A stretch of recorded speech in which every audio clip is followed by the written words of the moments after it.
I just want to thank God for the victory. Truly, it was him who has brought us this far. I am just so grateful for all that he has done. I was sharing with the young lady from the Marietta Journal on how I started this journey. And I had asked, several people had asked me about running it, and I would always say, let me pray about it. And there was some fear in the beginning, because when you're running against an incumbent mayor who has 12 years of experience, that was a challenge. And so I prayed about it. I even talked to my pastor about it.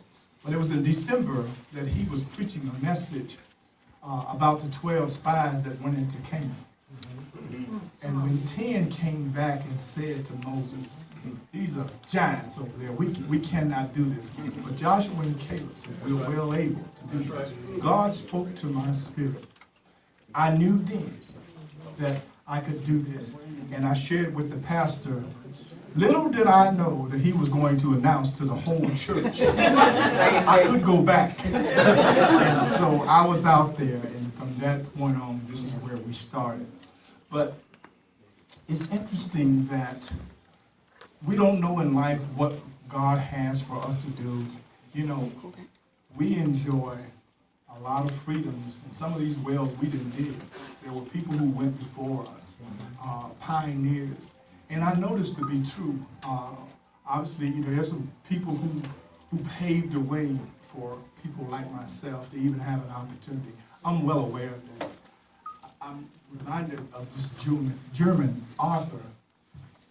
He had painted a portrait. It was called Checkmate.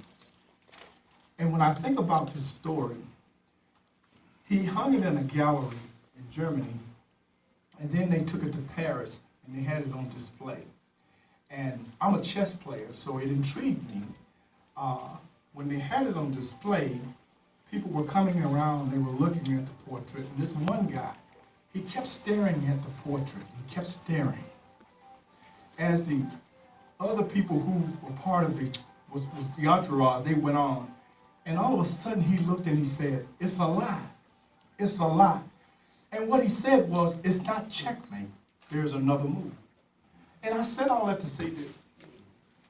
Even when Dr. King, when they assassinated Dr. King, they assumed that the civil rights movement would be over. But it wasn't true. Actually, when he was killed, they made him a martyr. That actually brought the civil rights movement alive. And our great darling son, Jesus, when they hung him on the cross, little did they know. When they raised him up, he said, if I be lifted up from the earth, I will draw all men unto me. And I feel like I'm just that little snotty-nosed boy from Little Sharman, Alabama. I remember the lady said, see that boy right there? He ain't gonna never mouth it, but it's a lie. Hey now. It's a lie. Hey now. I am just so grateful to so many people. I've had so much help. When God puts you on a path, the truth is, all you have to do is really get up and go. The way was already made. I cannot tell you from all of the people, if I start calling names, I know I'm going to forget some.